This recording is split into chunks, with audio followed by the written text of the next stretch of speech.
Demək belə, hörmətli traderlər, smoke indikatorumuz qrafikamızda görsənir.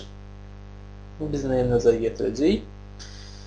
Tenkan-Sen qırmızı xəttlə göstərilib. Təbii ki, bilirik, periodu 9 olan.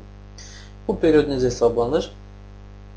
9 şamın ən böyük və ən kiçik qiymətlərinin 2-yə bölünməsi yolu ilə hesablanır. Təbii ki, hansı 9 şam? Ən son 9-cu 9 şam. Gördüyümüz kimi, Tenkan-Sen xətti dönüşlərdən sonra yenidən üfüqi vəziyyət alır. Bununla bağlıdır ki, Tenkan-Sen xətti orta bağlanış qiymətinə yox, orta ekstremal qiymətə əsasən hesablanır. Nəticədə, qiymət diapazonda davranarkən Tenkan-Sen xətti bu diapazonun orta xəttini aydın şəkildə göstərir.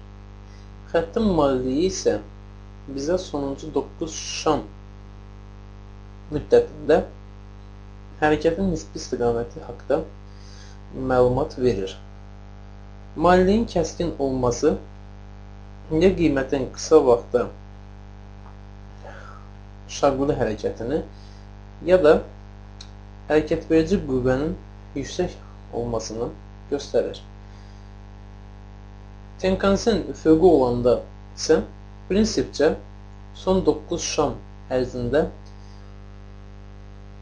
trendin formalaşmadığını xəbər verir.